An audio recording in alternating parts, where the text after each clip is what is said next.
This is the new Current TV.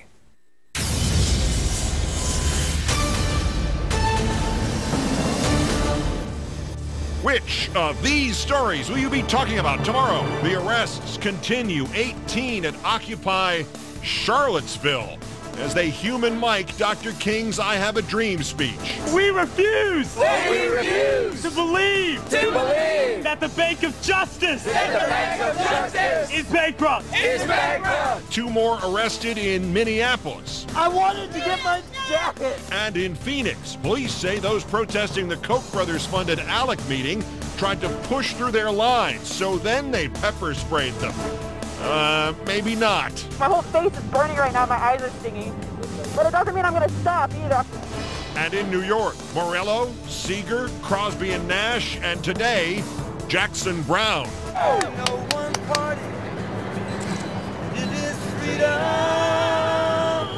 Our special guest, Jackson Browne. The right wants you to think Occupy is over, yet it's so terrified the Republican Governors Association brought in spin doctor Frank Luntz to warn them, I'm so scared of this anti-Wall Street effort, I'm frightened to death, they're having an impact on what the American people think of capitalism, and to offer his top 10 do's and don'ts about Occupy. Number 1, don't say capitalism. Markos Moulitsas joins me.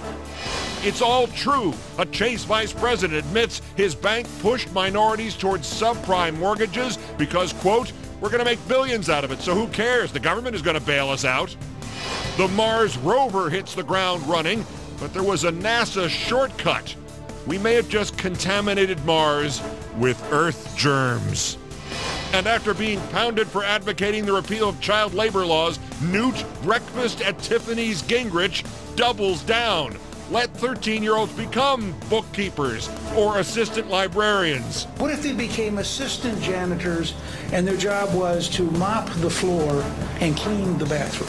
You first.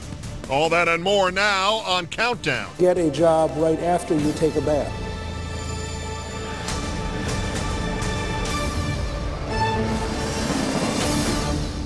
Good evening from New York. This is Thursday, December 1st, 341 days until the 2012 presidential election. Zuccotti Park occupied again today, this time by singers backing the Occupy movement with their voices, guitars, and soon a benefit album, while police arrest more Occupy protesters in Charlottesville, Virginia, and in Minneapolis. And new video shows Phoenix police hosing down Occupy demonstrators with pepper spray, showing the same callousness we've seen at similar protests in New York, Seattle, and UC Davis. The fifth story in the countdown, he didn't draw just protesters. There were Wall Streeters in the crowd, too, but Jackson Browne spoke and performed and will join us here in a moment. This while a conservative sang a different tune, one that may be even more convincing about the fear Occupy instills in the far right.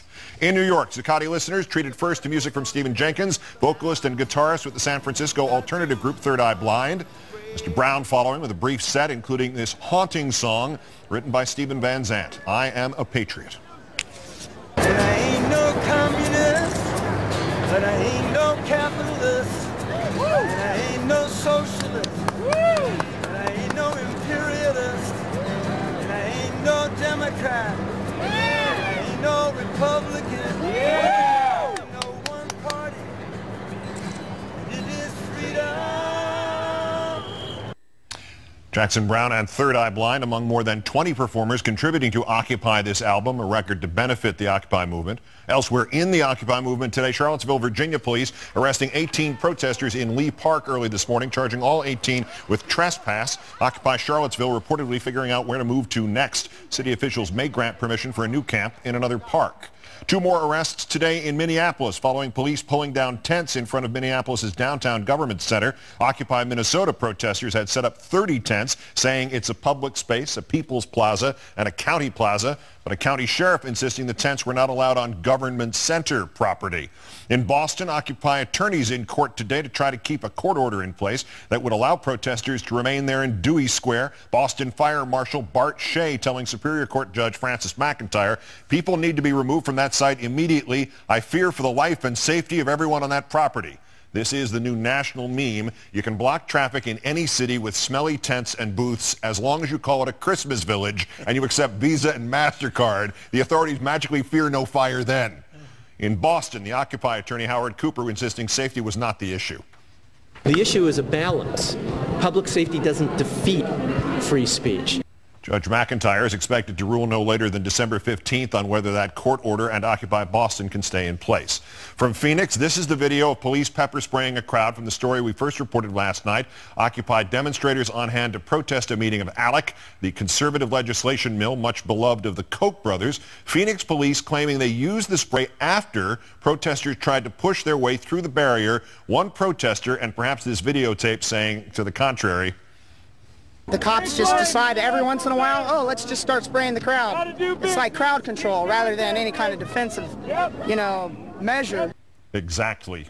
Lazy crowd control. And Wells Fargo branch, that's an ironic statement, Wells Fargo Bank CEO John Stumpf may have wanted to take some defensive measures of his own. Occupy protesters interrupting his speech last night at North Carolina State's Poole College of Management. The protesters accusing Wells Fargo of predatory lending and leadership that's led to the death of the American dream. More on predatory lending and what Massachusetts is suing about a little while later on in the program. Police let a dozen protesters out of the auditorium without making any arrests. Now, as promised, my great pleasure to welcome to Countdown the activist and singer-songwriter Jackson Browne. Thank you, Keith. Great to be here. Thank you. How long have you been following this? And we were talking beforehand, this wasn't your first trip? No, yeah, I went down there a month or so ago in October. I was on tour, and I was invited to go visit the Occupy encampment in Washington, D.C., but being on tour, I can't really, I mean, there are no microphones. There's like a, I protect my voice even on my days off, so it wasn't really set up for me to go and do it. I went down there quietly and just sort of walked around and spoke to some people, and just figured I would come back and sing as soon as I got off my tour. So I've been following it since the beginning, since before it started really, having received the emails and the calls, But I don't think that I guessed that it would turn into what it's turned into, and I'm so happy that it has.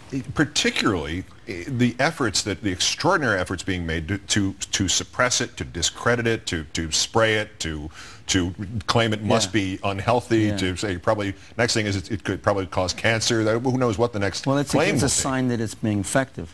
I mean, that they don't go to those lengths if it's not really reaching anybody. But I think obviously the fact that it's sprung up in so many places, and it has such a resonance with the Arab Spring and with demonstrations in other parts of the world. I used to think when all of France would be shut down by unionists and students, I thought, why can't that happen in the United States?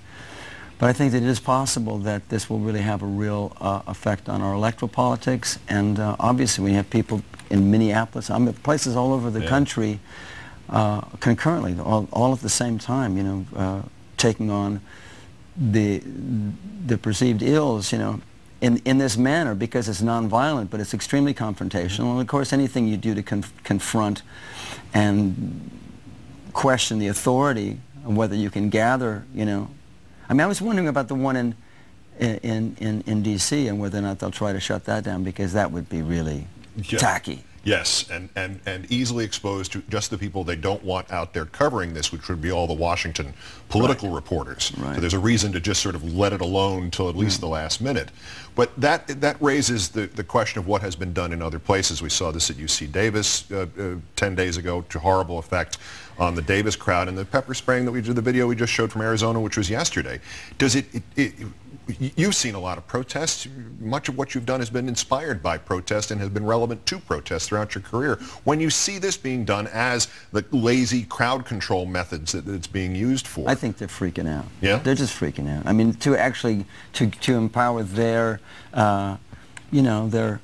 their officers to just walk up and coldly just pepper spray nonviolent protesters is I think a sign that somebody has met and decided this is a shift in the tactics.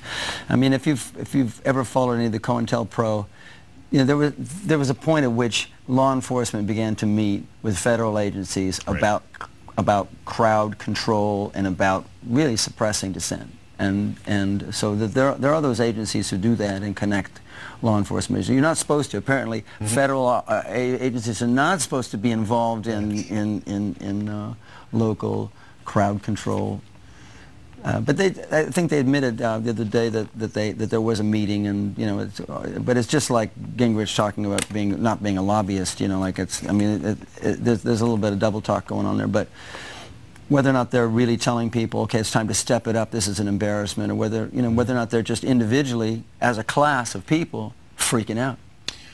But you remember this, and I remember it. Whenever efforts were made to quash protest as late as the 60s, each time that was attempted, the protest got bigger because more people realized that there was actually something to protest. There was actually, even it was just the treatment of the first set of protesters. Do you see in this whole thing the potential for it to continue and to grow in the immediate future? Yeah, I actually think that having been evicted from these really, I mean, places that are going to get really cold might be, there's a little bit of an advantage to that. For one thing, it gives you a chance to move. It gives the organizers, or not the organizers, but the occupiers, and the organization that they have begun to grow among them, a chance to organize and plan and strategize indoors and not, I mean, they have what they call a radical what do they call it? It was a term I heard used today.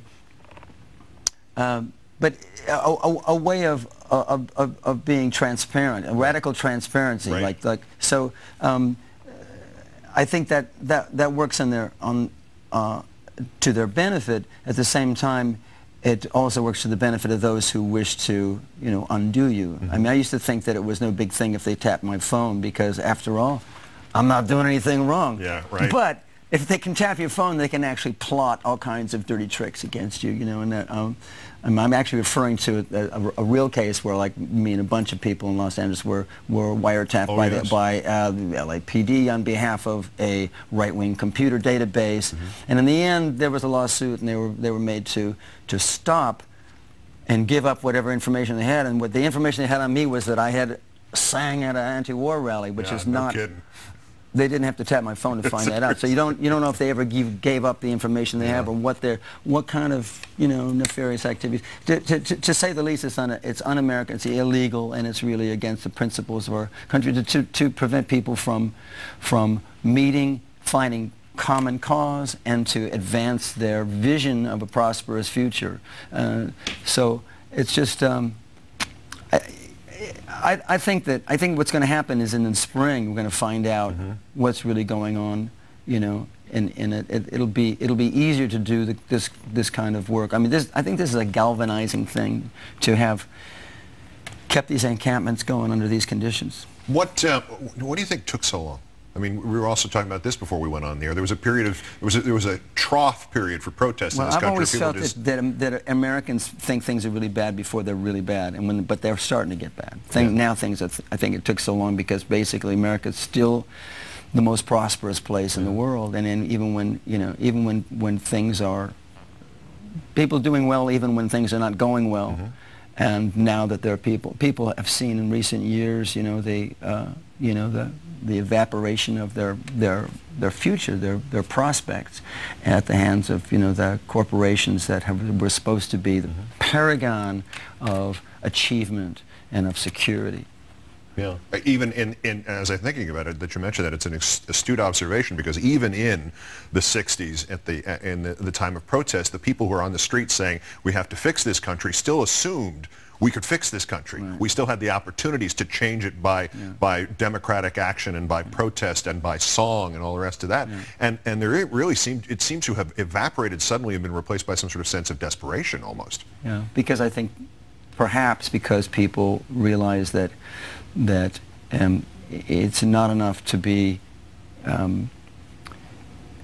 It's a little bit naive to assume that those people who are looting the economy are doing it with a different view of everybody's best interest.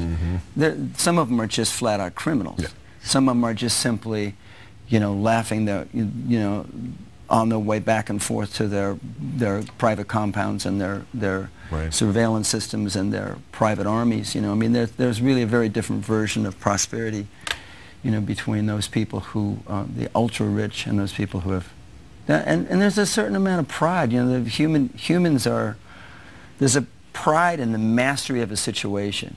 Well, as Americans, we love the game. We love, like watching the game, or the horse race. I mean, that's what our politics have become: horse races or baseball games, and the same with the political arena. I mean, what gets lost in there, there's people who really have so much money lose how serious a game this is to people who are slipping below the poverty line, and whose children's futures are beginning to evaporate. And when you see people, year after year, and the homelessness and the problems with education and all the things that was part of the contract of being an American, and being part of the contract is that you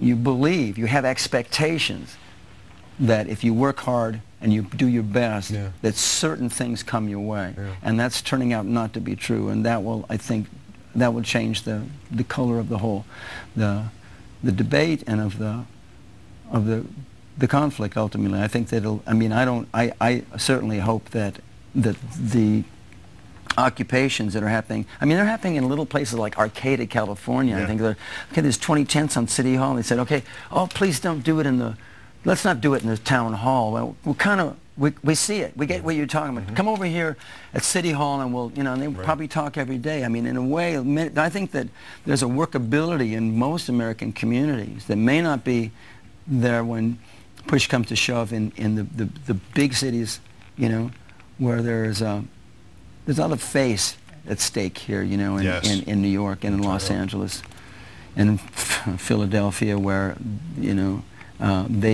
they've famously, really very hard put down, insurrections like the Move. Oh yes, and the former mayor from.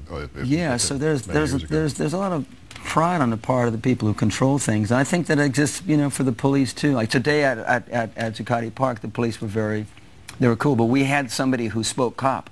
We had somebody with us, a retired cop, who was like, and one of the people who worked with my tour is himself, from a military family, and is very, very able to speak into the kind of the fabric of their structure, and we were able to, because it's not easy to go into a crowd like that is, and even get from one end of the park to the other.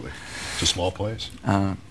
Well, we appreciate both the fact that you were able to spend some time there and to spend some time with us tonight. Well, thanks. It's a real thrill to meet you, Keith. The pleasure's all mine. Jackson Browne, thank you again.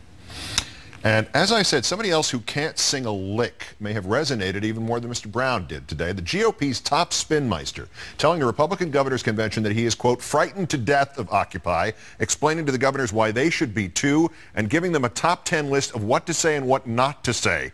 Markos Moulitsas and I will cut this up 7 ways to Sunday next. Cool. The focus group manipulator who advises the GOP on everything but good haircuts warns them he is terrified by how Occupy has changed Americans' view of capitalism. He's got cause and effect backwards, of course, but his top 10 do's and don'ts about Occupy for conservatives is hilarious and revelatory. The Attorney General of Massachusetts says enough, bailing out of yet another attempt to negotiate a bribe to stop prosecutions. She sues the nation's top 5 mortgage lenders over their predatory practices. He now has reason to be angry, very, very angry indeed. Our latest Mars rover is en route. It may have brought some Earth germs with it, plus a laser. Derrick Pitts joins me. And an agonizing moment in Worse as Michelle Bachmann tells a high school student that gay people can too get married, that gay men can marry straight women. Oh dear.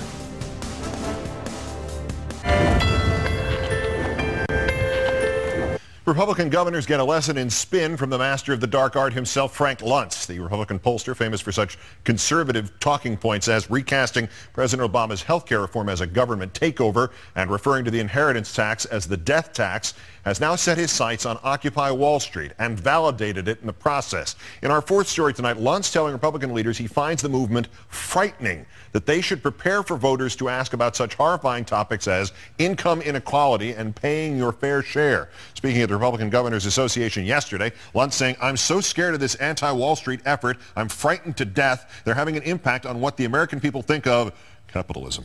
Luntz recommending the governors abandon that C word entirely, advising them, don't say capitalism, say economic freedom or free market. Luntz says the public prefers capitalism to, gasp, socialism, but still thinks capitalism is immoral. Next, don't say government taxes the rich. Do say government takes from the rich. This is largely boilerplate stuff so far, but now it turns out that middle and class have become dirty words to Republicans. So instead of saying defend the middle class, say defend hard-working taxpayers. And he says, be sure to point out to voters that their hard-earned dollars are being entirely squandered by the government. Advising the governors, don't say government spending, do say waste. Because, of course, any and all government spending, whether it is to educate your children, keep your water clean, pave your roads, provide your safety net for your aged and infirm, all of that is just a massive waste of resources. And on that note, don't ask anyone to sacrifice. Do tell everyone we're in this together. And that includes the hard-working, unfairly targeted Wall Street executives. In fact, according to Mr. Luntz, don't blame Wall Street, shift the blame to Washington. And while you're not blaming Wall Street for the economic meltdown, don't call attention to the huge bonuses they've been getting. From here on, says Luntz, don't say bonus, say pay for performance. Joining me now, trying to keep himself from dying from laughter, Countdown contributor Markos Moulitsas, the founder and publisher of Daily Kos. Good evening, Markos. Good evening, Keith. It is funny, but it's really a revelation, isn't it? Yeah, you know, when we think about Republican ability to get people to vote against their own interests, there's nobody more responsible than Frank Luntz. I mean, the guy is an absolute genius in manipulating language. So for him to say that this Occupy message scares them and it's having an impact, it is absolutely, to Republicans, scary, and it is actually having an impact. Like you said, it's a huge validator of the Occupy movement. How scared does what he has put together suggest that not just Frank as the spinmeister, but Republicans in general are about Occupy? Yeah, no, they're scared. I mean, just a couple of weeks ago, they were saying there would be no extension of the middle-class payroll tax cut unless there was an extension of the Bush tax cuts or if rich people were otherwise similarly compensated.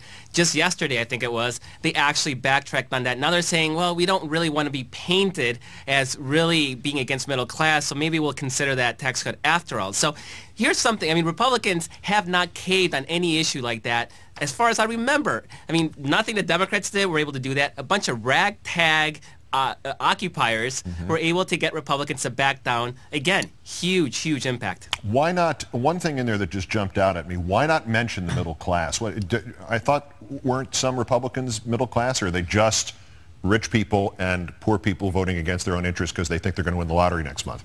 Yeah, you know, that's actually one that, you know, you have to think about a little bit because it is sort of perplexing. I think what it means is that the Occupy message has been so effective in turning it into 99% versus 1% that people are realizing that being in the middle class is actually now no longer that great of an economic place to be, that 1% is really out of reach. It's people that are completely in a different plane, and that division is there. So for a while, Republicans were talking about class war. We can't have a class war. But what they're realizing is that people actually kind of do want a class war. They want the government to go after the rich. So that wasn't working. So this is, I guess, plan B. Yeah, to say nothing of the fact that there's been a class war in progress for 30 years and it's been waged by the rich on the poor.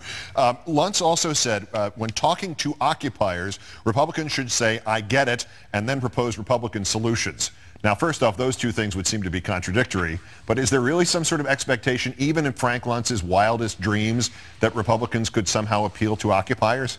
No, I don't think they can appeal to occupiers. I don't think they believe that either. I think it's really trying to neutralize the message. I mean, remember, Frank Luntz is a message person. He's a wordsmith, and so he's trying to de-emphasize the power of the Occupy message, and he's hoping that simply showing some empathy will do that. Now, of course, remember, Republicans are anti-empathy, as we found out during the Sotomayor hearings. So I'm not sure why he's now telling them to show some empathy. Do we have any idea what the governors would have, how they would have reacted to this? Because again, what you might say or what I might say about Occupy would just bounce right off them. But to hear Frank Luntz say, I'm frightened, I'm scared, you need to never mention the word capitalism again. Did any of these guys sleep last night?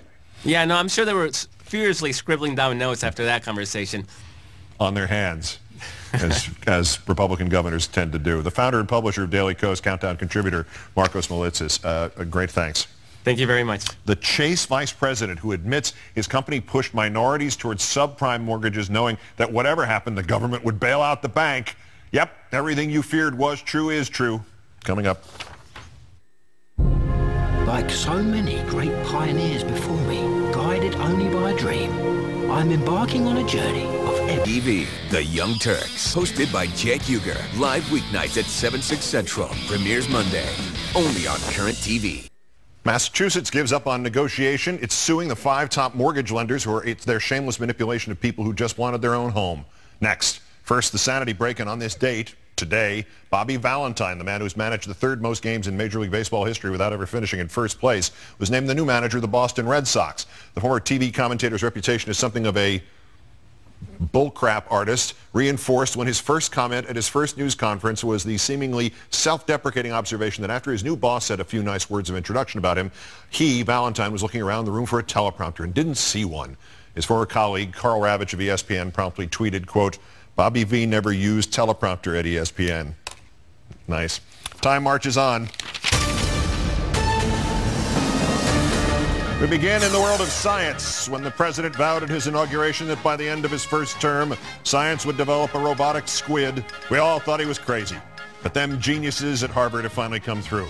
This soft-bodied squid-like robot can perform a series of slithering movements to get around and underneath obstacles and like walk next to a ruler. But mostly they just use it to play limbo. Robot calamari, anyone? It's impressive, but call me when your robot mollusk can predict the winner of World Cup matches. To the internets, where there's only one way to get this kid to stop crying. That's right, give her her sunglasses. She's only happy when she has her shades on. She's just like Bono.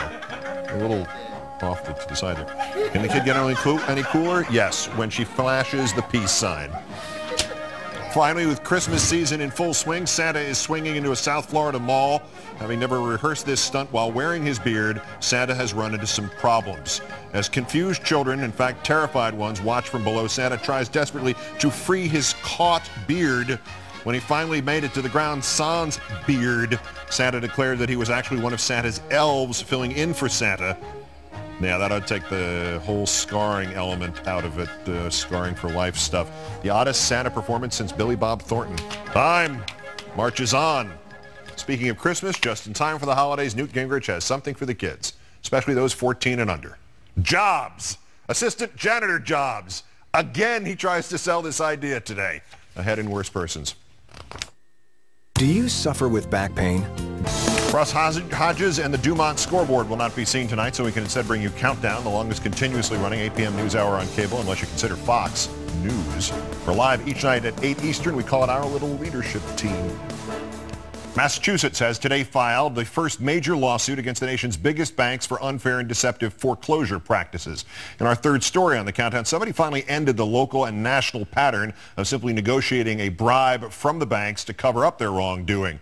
The Massachusetts suit alleges that Bank of America, Wells Fargo, JP Morgan Chase, Citigroup, and GMAC all illegally seized properties, filed fraudulent foreclosure documents, and failed to help struggling borrowers who could have stayed in their homes had they been allowed to make lower mortgage payments. Massachusetts Attorney General Martha Coakley said she filed the suit after negotiations failed between the banks and a coalition of state attorneys general. The banks, she said, wanted broad immunity from liability for what they did. They've had more than a year to show they've understood their role and the need to show their accountability for this economic mess, and they failed to do so. Whether through the courts or through negotiation, we will accept only one result: obtaining accountability from these banks and other large institutions and getting real relief for homeowners. Further proof the banks are knowingly responsible for the messes they caused came today from a former Chase banker who acknowledged to the New York Times that he and other mortgage lenders pushed minorities and unqualified borrowers towards subprime mortgages because, quote, the bigwigs figured we're going to make billions out of it, so who cares? The government is going to bail us out. For more on this, let's bring in Pat Garofalo, economic policy editor for Think Progress. Pat, thanks again for your time tonight. Hey, thanks for having me. We'll start with the Chase bankers story. Is that damaging? I mean, is it finally just proof of what we've known all along, or does it just doesn't matter at this point? I certainly hope it's damaging. As you said, we've kind of known that this sort of stuff was going on. Lawsuits have been filed, particularly against Wells Fargo for their, quote, ghetto loans, which were loans that they pushed onto minority borrowers. But it's nice, I guess, in a way, to hear it from the mouth of a former banker himself, acknowledging that this sort of stuff was going on. So the part about it where he said, well, we had no worries because what the hell, we knew the government was going to bail us out no matter what happened. 3 years after that all happened, is it any clearer? Was the economic crater story of September 2008 legit? Was it provoked? Was it blackmail? Was it a fake? What was it? I think it was legit in the sense that the banks were all so tied together and had so much junk on their books that they legitimately could have brought down the economy. But the way in which we went about bailing them out and then asking them for nothing in return and letting them go back to record profits and record bonuses year after year while the rest of the country gets stuck at 9% unemployment, I think that's where the real problem was in terms of policy from Washington. All right, let's turn to Massachusetts and the Attorney General Coakley making this decision to file the suit and stepping away from the negotiations to try to reach a settlement, or the impolite term for that would be accept a bribe from the big banks. What are the immediate implications of this? The immediate implications are that finally this dog and pony show that the attorneys general have had going on with these settlement talks is revealed for what it is. The banks were just dragging this out, hoping to get immunity, hoping, like they did in their deals with the federal regulators, that they could pay just a pittance and make it all go away. But Coakley is finally taking a stand and saying, you know what, this time that's not going to happen. On the other hand, you know, as I suggested, the Attorney General had avoided a negotiated bribe, but she was part of these negotiations and bailed out.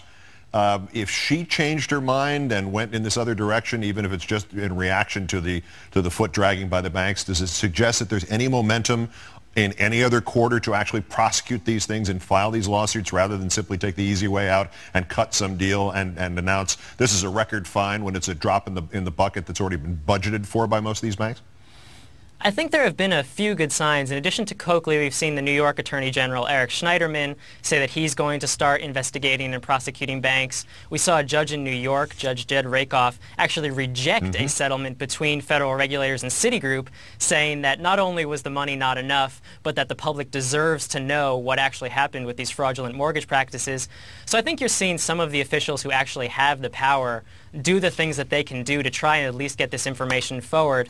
We talked about a little bit the other night how the federal regulators, while they are cutting these kind of terrible deals and getting a pittance from the banks, they're really overwhelmed. They don't have the resources to prosecute all these cases. Right. So it is nice to see that on a state level, the people who can do these sorts of things and have the resources are actually taking that step and doing it. What about the root problem? There's an estimate from one website, one real estate website, 28% of all American mortgages more is owed than the home is worth, the underwater figure. That's up by nearly a quarter from a year ago.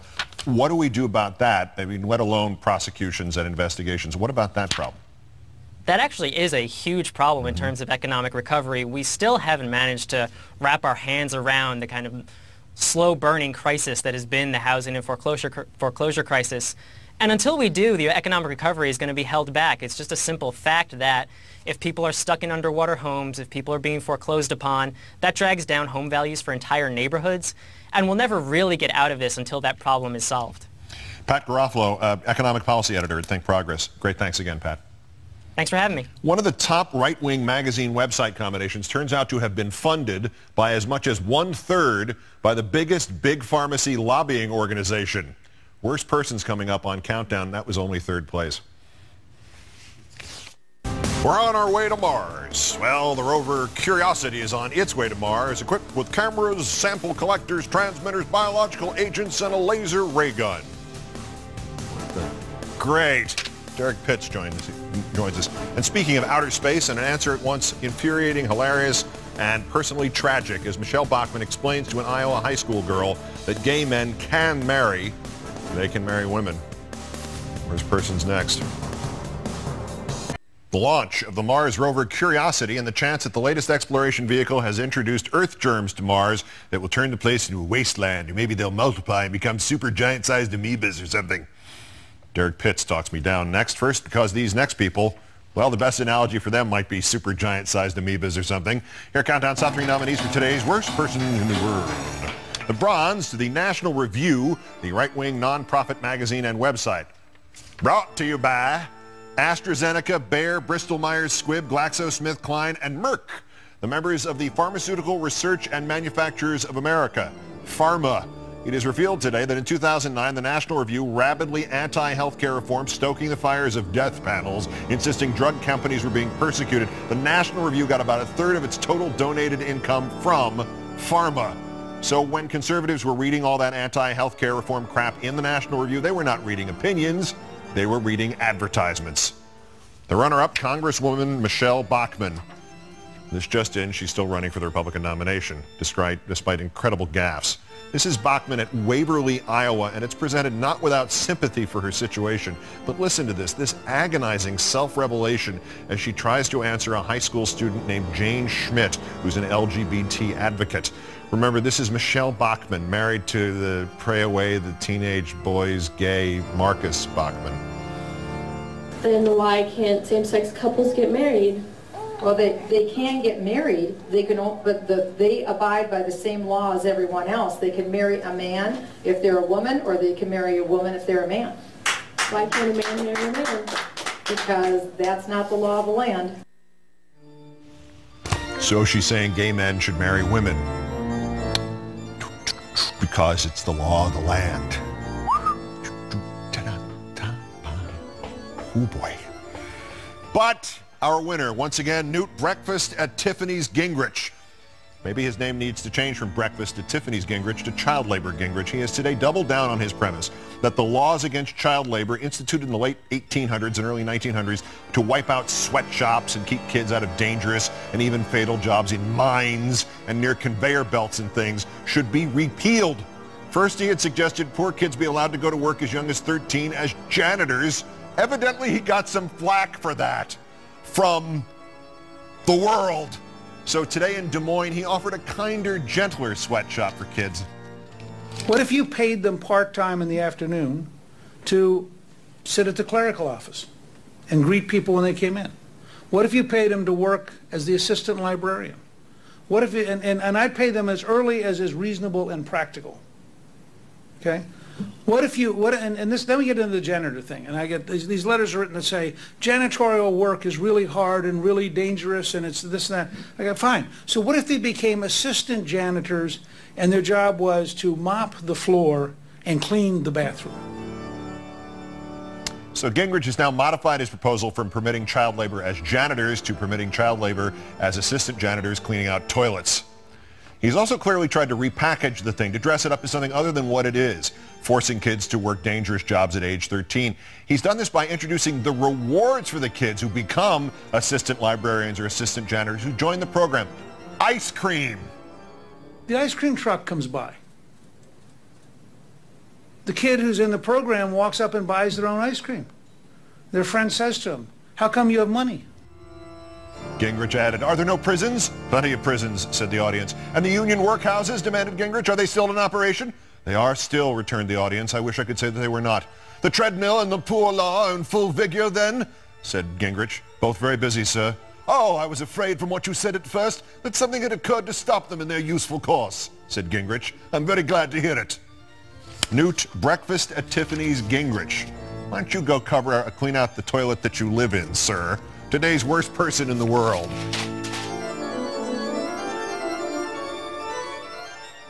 War of the Worlds, Mars Attacks, the Looney Tunes episodes featuring Marvin the Martian. All of these focus on the danger of an attack from Mars. In our number one story, it appears we've struck first by sending a plutonium-powered laser to Mars, along with biological weapons, kinda maybe, which can mean only one thing. We've declared war on Mars. On Saturday, an unmanned Atlas V rocket carrying what is officially known as the Mars Science Laboratory took off just ahead of that bird. One piece of the laboratory is the rover named Curiosity. The 10-foot-high, 1-ton rover is the most technologically advanced piece of equipment ever sent to Mars. Curiosity is too heavy to use airbags to land as its predecessors had, so instead the rover will have to be lowered gently to the surface using jetpacks. Wow, and Jetsons and things. Once on the surface, it will study Mars using an onboard weather station, a jackhammer, and tools for studying stuff like soil. The rover also contains an instrument known as the ChemCam, which we would call a shark with frickin' laser beams attached to its head. The ChemCam's pinhead-sized laser beam contains as much power as 1 million light bulbs and shoots in 5/1 billionths of a second, which is bad news for any pinhead-sized aliens who might get in the way. The laser is designed to vaporize Martian rock, turning it into an ionized gas, resulting in a flash of light. The ChemCam then uses a spectrometer to record the wavelength of the light emitted. Different chemical elements emit different wavelengths of light, so scientists will be able to determine the chemical makeup of Mars. Or in other words,